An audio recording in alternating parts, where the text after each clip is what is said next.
अस्सलाम वालेकुम, welcome back students. I am Mohammad Asif Farid, your biology tutor. और आज हम पढ़ने वाले हैं चैप्टर फर्स्ट जो हमारा है पार्ट 1 बायोलॉजी का, जो हमारा फर्स्ट चैप्टर है उसका लास्ट टॉपिक है। थोड़ा सा आपका ये रेयर में लॉन्ग क्वेश्चन है, लेकिन जाहिर है कि अपनी सिक्योरिटी के लिए हम इसे लॉन्ग में ही जो है वो रेडी करेंगे। क्या बोलते हैं इसको बोलते हैं protection and conservation of environment. के जो बायोलॉजी है वो कैसे रोल प्ले कर रही है अपना, हमारा जो माहौल है उसे सेव करने में, उसे बचाने में। तो सबसे पहले हम पढ़ेंगे कि भाई क्या खतरा है हमारे एनवायरनमेंट को, कि जो बायोलॉजिस्ट हैं वो इस एफर्ट में है कि माहौल को सेव कर लें।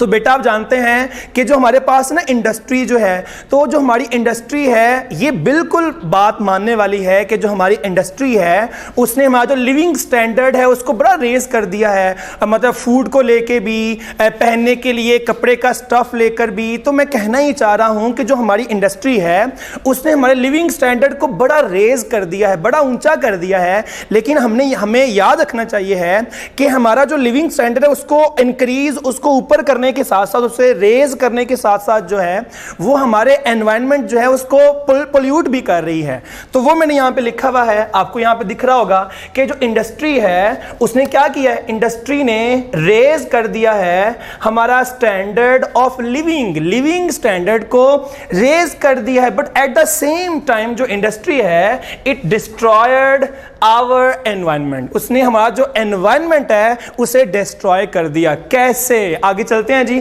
तो मैंने यहां लिखा हुआ है तो टन्स ऑफ इंडस्ट्रियल वेस्ट, तो टन के हिसाब, टनों के अंदर जो इंडस्ट्री का वेस्ट है वो किस फॉर्म के अंदर होता है, उसको हम बोलते हैं जी एफ्लुएंट्स। आप जानते हैं ये वर्ड, आप समझते हैं, इसको बोलते हैं एफ्लुएंट। तो जो इंडस्ट्रियल वेस्ट है that is called as effluents. और ये जो एफ्लुएंट्स है ये इन तीनों में से किसी भी शेप में पॉसिबल है। तो गैस की फॉर्म में पॉसिबल है, लिक्विड की फॉर्म में पॉसिबल है, and even in the form of solid. तो इन तीनों में से किसी भी शक्ल के अंदर आपके जो ये एफ्लुएंट्स होते हैं जो आते हैं इंडस्ट्री से, ये कहां जाएंगे जी, ये जाते हैं बच्चे हमारे पास एनवायरनमेंट में। ठीक है, तो आपने याद रखना है कि ये जो हमारे पास इंडस्ट्री जो हमारा बड़ा भला कर रही है हमारे स्टैंडर्ड को ऊपर करने के लिए, लेकिन साथ साथ जो है वो इश्यूज क्रिएट कर रही है फॉर द एनवायरनमेंट।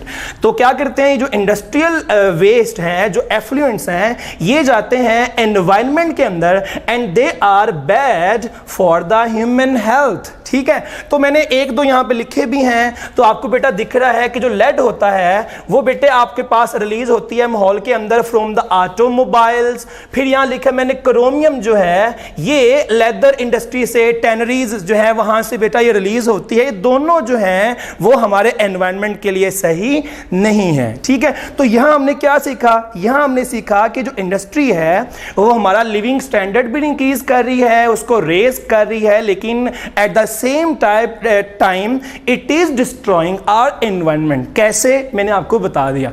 अब आगे चलते हैं।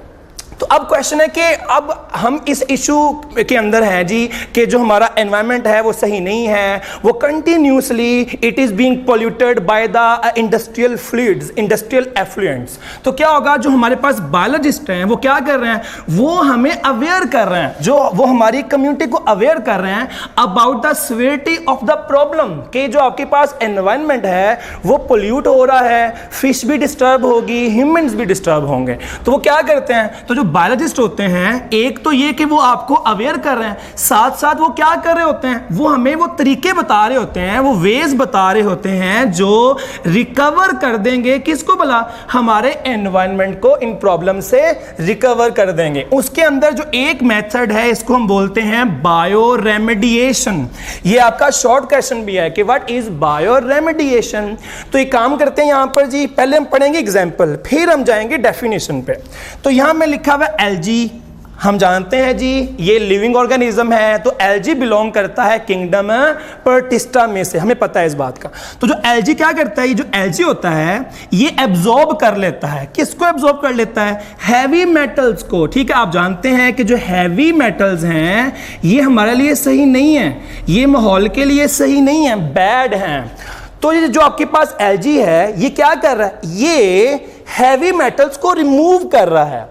कैसे रिमूव कर रहे हैं, एब्जॉर्ब करके। तो क्या बोलते हैं इसको, bio absorption. Bio life algae absorb कर रहा है, लाइफ एब्जॉर्ब कर रही है। तो बेटे आपको आइडिया हो रहा है कि ये जो एल्गी है ना, ये फ्रेंडली है टुवर्ड द ह्यूमंस। क्यों भला? क्योंकि ये जो है वो आपके एनवायरनमेंट से किन को रिमूव कर रहा है? हैवी मेटल्स को। बेटा इस चीज को बोलते हैं बायो रेमेडिएशन, कि जो लाइफ है ना, जो ऑर्गेनिज्म है, जो एल्गी है, वो क्या कर रहा है? वो माहौल के पोल्यूटेंट्स को रिमूव कर रहा है। वही मैंने ऊपर लिखा हुआ है। तो रिमूवल, रिमूव करना या डिग्रेड करना। किसको डिग्रेड करना है भाई, या किसको रिमूव करना है? एनवायरनमेंट के पोल्यूटेंट्स को। और उससे रिमूव कौन कर रहा है? By the living organism. जैसे आपको मैंने एग्जांपल में एक्सप्लेन किया था, एल्गी।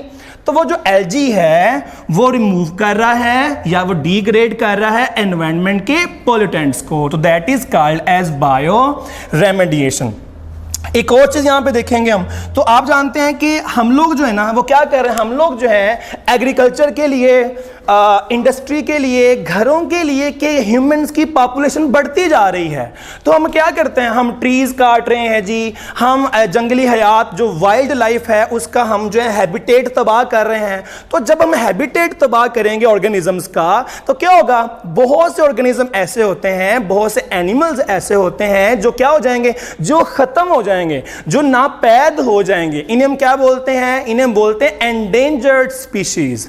तो ये आपका शॉर्ट क्वेश्चन है, what are the endangered species? तो एंडेंजर्ड स्पीशीज बोलते हैं the species that are at the edge of extinction, जो खत्म होने वाली हैं। तो यहां पे लिखेंगे what are the endangered species. तो हम लिखेंगे the species that are at the edge of extinction, जो खत्म होने वाली हैं। खत्म क्यों होने वाली हैं? क्योंकि इंसान ने उनका जो हैबिटेट नहीं छोड़ा है, हैबिटेट को इनर्ट नहीं रखा है, डिस्टर्ब किया है।